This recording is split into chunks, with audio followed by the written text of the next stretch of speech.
Y aquí estamos con Leandro Agila, bienvenido compañero, ¿cómo anda? Un placer tenerte, como Muchas gracias, siempre, igualmente. en esta tarde, noche de jueves. Bueno, hablábamos de la ONU. Cada vez la ONU me hace recordar en sus 80 años a la Sociedad de Naciones previo a la Segunda Guerra Mundial. Sí, la Sociedad de Naciones vivió mucho menos tiempo y tuvo un final mucho más espantoso, se la llevaron realmente puesta. Claro, La, porque digo, la ONU más caduca que nunca, ¿sí? Y bueno, ¿habrá alguna reforma en la ONU? Porque se tendría que acabar los vetos de las grandes potencias para mí, sí, sí, ¿no? se viene, o sea, a ver, la ONU ha crecido muchísimo en estos 80 años, en el sentido de que tiene un montón de agencias Claro, especializadas, tiene un montón de funciones, pero bueno, es cierto, hay un nivel de ineficacia en lo que se hace o en lo que se pretende hacer, o muchas veces no está tan claro. claro, Y es verdad que los mecanismos de veto, los mecanismos del poder de las grandes potencias, intervienen de manera de que esto no pueda ser efectivo, incluso cuando podría serlo. claro. Entonces, los reclamos y la necesidad de modificaciones en la ONU se vienen trabajando, se vienen reclamando, se vienen impulsando desde hace mucho tiempo.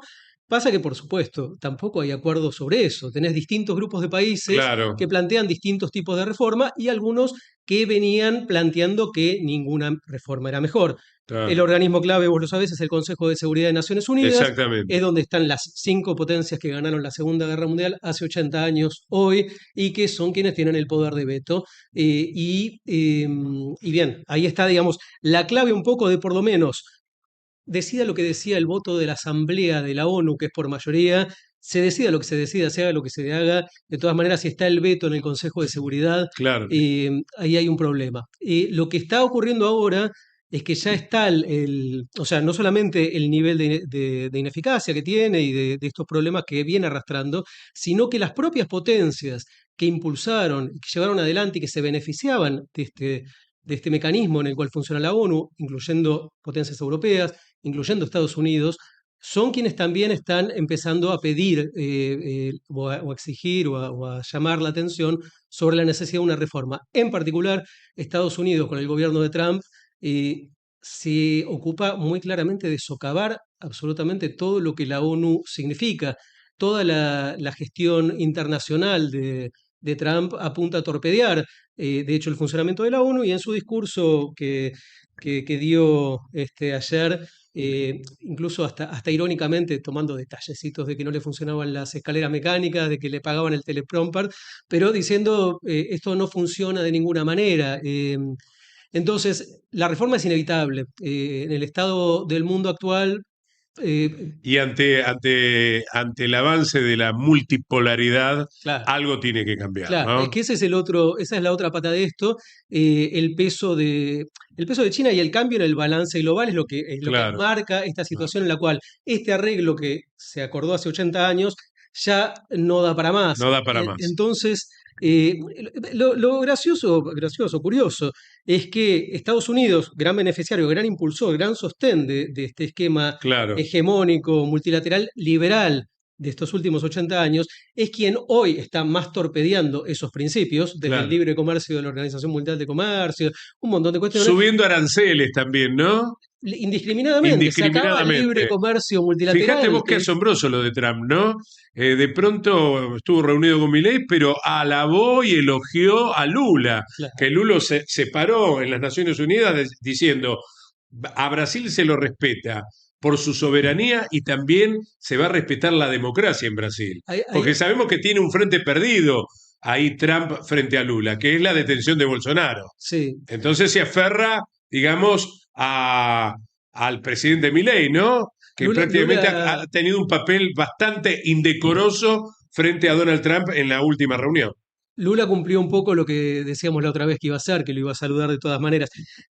Trump tiene algo en su carácter que es que, más allá de que puede defenestrar a todo el mundo, el tipo respeta y separa cuando Claro, a alguien se le planta, cuando alguien le dice que no, o cuando él exacto. percibe que es alguien poderoso. Eh, no, te iba a decir antes que es curioso que quien más está sosteniendo la necesidad de reformar, pero sostener el multilateralismo es China y el bloque Exactamente. multipolar nuevo. Es Estamos curioso, hablando de los BRICS también, claro, ¿no? es muy Los BRICS curioso y Rusia. el cambio de roles. No, y en este sentido, en este cambio general, como vos decís, también hay algo que está pasando, que está empezando a verse. Hace poco se filtró una, un informe, todavía es un borrador de lo que podría ser la próxima estrategia de seguridad nacional de Estados Unidos, Claro, que lo que marca es un nuevo cambio. Esta se había cambiado en el primer gobierno de Trump, venía siendo contra el terrorismo internacional el principal objetivo. El primer gobierno de Trump dijo es contener a China, que es nuestro principal enemigo estratégico. Esto fue hace 8 años. claro, Ahora, este borrador lo que estaría marcando es que ya ni siquiera el objetivo principal es ese, sino defender el propio hemisferio y el propio terreno nacional estadounidense, claro. retirando bases de las cercanías de China, retirando bases de Europa, incluso en la frontera con Rusia, retirando bases de varias partes del mundo y contingentes, y focalizando nuestro continente. Entonces, y en su propio territorio, tiene militarizada la frontera con México, Sí, tiene sí, sí, sí. militarizadas varias ciudades dentro de Estados Unidos. Bueno, pero ahí por suerte está muy bien consolidada la presencia en México de Claudia Sheinbaum, Sí, ¿no? por fortuna sí, Ejerciendo con mucha personalidad, ¿no? Con claramente. mucha ampulosidad, si se quiere, el poder en México, Siempre ¿no? está vigente la famosa frase de Porfirio Díaz, el expresidente El mexicano expresidente de mexicano. finales del siglo XIX, que decía, pobre México, tan lejos de Dios y tan cerca de Estados Unidos. Claro, exacto. Ese es un problema que van a tener indefinidamente. Tiene kilómetros, 3.000 kilómetros de Pero el frontera. problema lo tenemos nosotros también, porque el ojo de Estados Unidos vuelve hacia América Latina entonces. Entonces Claro. tenemos que están militarizando el Caribe, supuestamente contra las drogas. El presidente Petro, vos lo mencionabas recién, Sí, dio un discurso realmente. extraordinario diciendo, los narcotraficantes, está bien, quienes estén en esa lancha, andás a ver qué estaban haciendo, pero esos no son los No, narcotraficantes. claro que Los no. narcotraficantes manejan cifras millonarias, viven Exactamente. en ciudades de lujo y muchos probablemente vivan en Europa y en Estados Unidos, sean rubios y de ojos azules. Y además dijo Petro algo muy interesante, soy un presidente desertificado, Sí, desertificado votado por el pueblo de Colombia, sí. ¿no? Eso fue sensacional, ¿no? Él lo que marca es que se trata de una avanzada que es política, que es geopolítica, y que de lo que se trata es del avance de la militarización bajo la excusa del combate al narcotráfico para empezar a llegar Claro, militarmente otra vez a Latinoamérica, porque volvemos a ser su objetivo, y ahí es donde se enmarca lo que vos decías. ¿Qué es lo que exactamente, está haciendo Milei? ¿Qué es lo que está negociando Milei cuando lo claro. vemos ahí en un pasillito? eh, Pan para hoy, hambre para mañana. Lo que negoció Milei han venido, yo te puedo asegurar que no han llegado, no arriban a la Argentina con todo lo que ellos esperaban, porque el secretario del Tesoro norteamericano, el ministro de Economía, Scott Benson, Scott Bessent. Bessent, dejó muy en claro que van a aportar esa ayuda, depende de lo que resulte la jornada del 26 de octubre, Claro, dependiendo del triunfo o no del actual oficialismo ellos en la esperaban Argentina. aparte un préstamo muy importante Un que préstamo muy para importante. seguir roleando la deuda y Sí, seguir sí, sí, pateando sí, sí. indefinidamente algo que está allá. Es Eh, decir, la deuda para seguir pagando lo que le debemos a los Estados de todas Unidos, ¿no? maneras Y al lograron, FMI. por lo menos por estos días, vamos a ver cuánto duran, aliviar un poco los mercados con estos mensajes de apoyo. El Sí, mensaje más fuerte dentro de estos es la posibilidad de comprar bonos, eventualmente claro, argentinos, y el swap, que el swap aparentemente no está claro, porque no está claro qué se negoció en fino, pero podría ser para reemplazar con un swap norteamericano en dólares el swap que tenemos con China. claro. Porque el objetivo por detrás de esto, hay muchísimas especulaciones, algunos dicen Después lo vamos a desarrollar con Homero hasta eso. estarían negociando una dolarización, Claro. hay un montón de Bueno, la especulación. dolarización se acabó Pero, en la Argentina, ¿eh?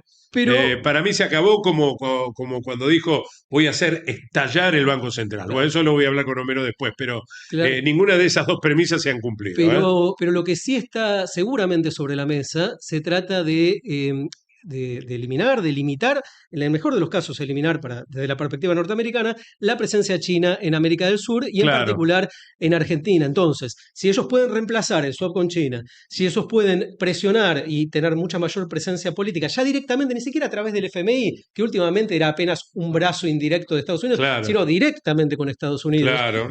pueden forzar, eliminar determinados acuerdos económicos con China, determinadas inversiones chinas estratégicas que podríamos tener en el país y consolidar la posibilidad de la presencia militar norteamericana directamente en nuestro territorio. Claro. Esto nos pone, digamos, por un lado sería un objetivo en el contexto de lo que veníamos diciendo muy claramente lógico de Estados Unidos hoy, y nosotros seríamos una pieza lo suficientemente débil con el gobierno de Milei como para que ellos se lleven puesta nuestro territorio, Nuestro territorio y nuestras eventualmente nuestros riquezas. recursos naturales y Claro, nuestra proyección estratégica en la Antártida, en el mar exacto. argentino. Bueno, instalar la base militar en Tierra del Fuego, otro de los objetivos, ¿no? Es muy claro, es un lugar estratégico de absoluta prioridad. De riqueza ictícola, además. Exacto. No, ¿Ah? sí, sí, no, pero aparte es muchísimo más. Es un lugar estratégico incluso en la logística. Pero aparte, consolidar a Argentina volvemos a Lula, como un pie, una cabeza, un pie de playa Claro, estadounidense,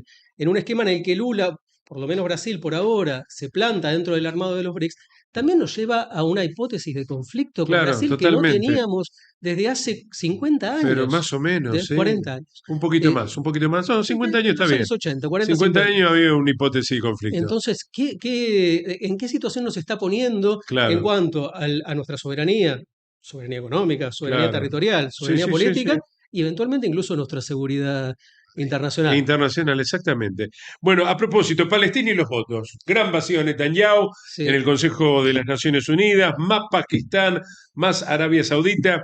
Yo quiero decir que Netanyahu no la está pasando bien, diría, no desde el 7 de octubre del año pasado, sino concretamente ya desde noviembre del 2023 se han producido en Israel, hay que decirlo esto también, una serie de manifestaciones, desórdenes civiles, disturbios contra el premier Netanyahu y su gobierno, principalmente en respuesta a la gestión de la guerra en Gaza y la crisis de los rehenes, ¿no? sí, Bueno, y este vacío se sintió, porque no hubo mandatario que se haya referido al genocidio brutal de Israel contra la Franja de Gaza. no solamente digamos, muchísimos países se manifestaron de esta manera, la propia ONU se manifestó de esta manera, la comisión especializada en esto definió claramente la semana pasada como genocidio lo que estaba ocurriendo, sino que se sumaron potencias occidentales en los últimos días en favor del reconocimiento de Palestina como Estado, que aspira a la solución de los dos estados.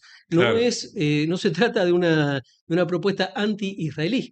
Se trata totalmente. de qué era lo que se estaba negociando, por ejemplo, en los años 90, cuando se lograron los acuerdos apadrinados por Bill Clinton, negociados entre el gobierno en aquel momento de Isaac Rabin y con Yasser Arafat. Claro. Eh, es decir, Los acuerdos de Camp Davis, sí, sí, sí, y Oslo, y de Oslo, durante la presencia de William Jefferson Clinton, exacto. nuestro conocido benemérito Bill. Entonces, lo que se trata es de volver también a los acuerdos internacionales, por lo menos lo que reconoce la legalidad internacional, que son las fronteras del 67, etcétera, es el reconocimiento de la necesidad de la coexistencia entre dos estados.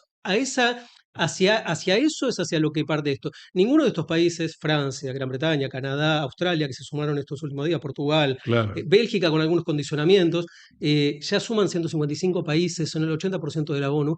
claro. Ninguno de ellos está diciendo que están a favor de Hamas. Es Claro. más, algunos de ellos incluso dejaron condicional ese reconocimiento de la autoridad palestina en la medida en que Hamas tenga prohibido el gobierno de la autoridad palestina. ¿Viste el diálogo entre el representante chino y un general israelí? Fue interesante Fue ese muy choque de interesante visiones. cómo lo chicaneó el chino cuando le dijo, ustedes son terroristas porque han cometido tropelías contra la población civil de Gaza. Ustedes se la agarraron contra mujeres inofensivas, contra niños debilitados, contra toda la población civil. Ustedes resultaron más terroristas que los de Hamas. Es muy interesante que también en muchos de estos discursos que se dieron, todo el mundo dice y condena y aclara que condena los ataques del 7 de octubre en Israel. Nadie está a favor de un ataque Claro, terrorista de esa naturaleza. claro, Lo que se está llamando la atención es sobre qué es lo que se está haciendo sobre la población civil de Gaza, justamente. exactamente. Ese intercambio, de todas maneras, tiene algo gracioso, Había mucha ironía dentro, de parte del chino dentro, y el general israelí o el representante sí, del ejército diciéndole, bueno, pero nosotros queremos liberar a los rehenes israelíes. Esa era la sí. justificación, No, cuando sabemos perfectamente que lo del 7 de octubre, alguna malicia de Netanyahu hubo en no se esa sabe. Hay, irrupción hay de sospechas, Hamas. hay sospechas, hay investigaciones de por qué no se estaba vigilando la frontera ese día, etcétera. Exactamente, No hay nada comprobado. No, digo que hay algo curioso en eso, que es ese choque de visiones, que es más propio de la multipolaridad. No hay una visión en la cual vos claro. digas, bueno, no, hay un choque muy claro. Esto se ve de maneras radicalmente distintas. Claro, claro. Vos mencionabas recién también el acuerdo de Arabia Saudita y Pakistán. Es importantísimo, es Claro, realmente inédito. geopolíticamente hablando, Es la ¿no? primera vez que Pakistán le ofrece, en este acuerdo, es un acuerdo de defensa mutua, un paraguas nuclear a Arabia Saudita. ¿Cómo se explica esto? Arabia Saudita siendo un aliado tremendo de Estados Unidos, Claro. históricamente. Hoy está Hoy virando, juega, no mira, juega, hoy está virando para la multipolaridad, ¿eh? juega a varias bandas. Sí. Pakistán también un aliado de Estados Unidos Bueno, histórico. no te olvides que hubo también, y esto debe haber molestado mucho a Arabia, el bombardeo contra Doha. Es que es exactamente ese el tema. Lo que empieza a pasar es, también esto podría explicar, Expliquemos a la gente de Doha, la capital de Qatar, ¿sí? ahora vuelvo a eso. Esto podría explicar, es una hipótesis, varias cosas de por qué está sucediendo incluso la avanzada israelí tan indiscriminada en este momento. Al estar cambiando el balance en el mundo, Estados Unidos sin tener la proyección y en perspectiva teniendo cada vez menos proyección en el mundo y bueno, en cualquier lugar en particular, por ejemplo Oriente Medio, quizás el gobierno israelí entiende que si su aliado va a estar cada vez menos capaz de defender, de estar ahí, de apoyar, quizás es el momento de avanzar porque después quizás no haya más oportunidades. Del mismo modo, si Estados Unidos empieza a retirarse, es que Israel, por ejemplo, puede atacar Qatar. Qatar era un país neutral donde estaban negociando, o donde estaban negociando representantes de Hamas y representantes del gobierno de Estados Sí, Unidos. De hecho, el bombardeo ocurre justo cuando iba a haber una reunión. Los norteamericanos no se presentan y se bombardea en un claro. lugar donde había una delegación diplomática. Entonces, si a un país que está en una función diplomática se lo bombardea sin que Estados Unidos, que es el aliado de los países del Golfo, diga Claro. nada, entonces la sensación de los países del Golfo es, acá también a nosotros el paraguas de los Estados Unidos se nos está quedando Se nos corto. está quedando corto, Entonces, exactamente. esto explica esta alianza, o es uno de los motivos por los cuales se explica esta alianza. Pakistán dijo que no descartaba que hubiera otros acuerdos similares con otros países. Claro. Entonces, es otra señal más de cómo están cambiando esos balances Sí, en sí. Y el... Arabia Saudita basculando entre Estados Unidos y la multipolaridad, ¿no? Exactamente. Así que bueno, a propósito, la pulseada de Trump con China y establecer nuevamente lo que se llamaba la doctrina Monroe, Sí. América para los americanos. Es exactamente lo que veníamos hablando recién, pero creo que ahí seguramente lo va a mencionar Homero ahora. El acuerdo, cuando se logra el acuerdo, se logra el acuerdo, cuando anuncian que hay el apoyo de Estados Unidos, Vicente, entre las cosas que dice, vamos a apoyar a Argentina en todo, pero las tarifas, las retenciones a los productos agropecuarios tienen que volver. Milei las había sacado ahora justamente con perspectiva electoral, las había eliminado y se Claro. liquidaron, seguramente ahora Homero lo va a contar, se liquidaron, las exportadoras liquidaron Sí, sí, sí, sí. rápidamente Rápidamente los 7 mil entre millones 10 de y 7 mil dólares. millones de dólares. Exactamente. Entonces, si Dije bien, ¿no, Homero? 7 mil millones vos de tenés el dólares. swap de 20 mil millones que te cubre Estados Unidos, pero las Claro. cerealeras te liquidaron 7. 7. En Y menos de 24 horas. lo más gracioso es, ¿quién compró esos 7.000 sin impuestos? Claro, China. claro, Entonces, los propios norteamericanos le están financiando a China la propia soja. claro. El nivel de ridiculez, por eso es que Me causaba mucha Bessent gracia también el salió a otro día, decirlo. no sé en qué portal, que decía que China estaba preocupada por una nueva alianza estratégica que a los chinos. Yo dije, Xi Jinping debe estar muy nervioso, porque se hablaba de una alianza estratégica entre Estados Unidos y su viejo adversario Japón durante la Segunda Guerra Mundial, ¿no? Japón viene basculando también, También, claro. siendo que es Por eso te lo históricamente, estoy tocando el tema. Y decía que China podía estar i- preocupada por esa incluso, alianza estratégica. incluso Corea del Sur, otro aliado norteamericano, Claro. ayer en las Naciones Unidas el presidente habló de la necesidad de acercarse con Corea del Norte nuevamente. El mundo está Bueno, moviéndose y vamos, nuevamente. vamos cerrando. Bueno, habíamos hablado de Petro, ¿no? Tensión de Colombia a Estados Unidos. Petro pidió en la ONU abrir un proceso penal contra Donaldo Trump por los ataques en el Caribe. Particularmente Petro menciona que este bombardeo, se supone que son al menos 3 lanchas, de las cuales una fue muy espectacularmente difundida, que Claro. son básicamente un Ahí muy crimen, cerca de la isla de San Andrés, la isla caribeña de San Andrés, que es territorio colombiano, ¿no? es un crimen absolutamente injustificable por la desproporción, incluso aún pensando 16 jóvenes. aún pensando desde la perspectiva del discurso norteamericano, de que se Sí, trata de una guerra al narcotráfico, sí, aún presentándose como guerra, es desproporcionado. Es una lancha, ¿cómo vas a reventarlo con misiles? Petro decía, hemos hecho infinidad de campañas en el Caribe que con lanchas, con mejores lanchas, podemos contener a lanchas de este tipo sin necesidad de exterminarlas con un misil. claro, Aparte hay otra cosa curiosa, que avala lo mismo que decíamos antes, de por qué está Trump militarizando el Caribe. El exacto. 75% de la cocaína sudamericana va por el Pacífico. Exactamente, sí, Y el señor. resto va desde el Caribe colombiano. El 8% nada más va desde Venezuela. El Claro. motivo es claramente de otro tipo. Y como decía Petro, que creo que tenemos el video por ahí, ¿dónde están los narcotraficantes? ¿No? Era lo que habíamos ¿Dónde dicho están los antes. ¿Están en narcotraficantes? una lancha? Claro, ahí lo tenemos a Gustavo Petro. No sé si lo escuchamos. Aviones nos sirven para detectar la cocaína en esos contenedores. La droga sale de los puertos y llega a los puertos de Europa y de Estados Unidos. No va en realidad en lancha rápida. Ahí van migrantes y narcotraficantes pequeños, pero no van en las lanchas. Los narcotraficantes viven en Miami, Nueva York, París, Madrid, Dubái. Muchos tienen ojos azules y pelo rubio y no viven en las lanchas donde caen los misiles, no viven en los sitios donde campesinos muy pobres y alegados cultivan la hoja de coca, y es allí donde quieren llevar los misiles, y solo matan pobres, y solo matan migrantes latinoamericanos. Los narcotraficantes viven al lado de la casa de Trump en Miami. Bueno, ahí está, claro y conciso, Petro, ¿eh? Impecable. Impecable. Y bueno, y después se vio, como lo mencionaste al principio, Axel se vio con Petro, se vio con Boric, se vio con Lula, se vio Claro, con con Orsi, Axel, que todos ellos dieron discursos muy interesantes. muy interesantes. Hay una selfie que se sacaron aparte que Sí, me sí, sí, resultó sí, bastante. que estuvo viajando por todas las O redes. sea, Ahí está, el no, encuentro de Lula con Axel, no solamente tenemos la visión de ahí con Boric, con Gabriel. Milei hablándole a unas Naciones Unidas vacía, sino que también tenemos Ahí está la selfie que saca Boric junto a Lula, el gobernador bonaerense Axel Kicillof y el presidente uruguayo Yamandu Orsi. Gran protector de celular. Sí, sí, totalmente, totalmente. Querido Leandro, ¿algo más para añadir? con eso creo que estamos muy bien por Estamos ahora. muy bien, ¿eh? Con esta cocina internacional. Qué buen cocinero tenemos, che, ¿eh? Buena cocina internacional. Ya volvemos y se viene la cuenta. Se viene Homero Simes. No piensen lo contrario.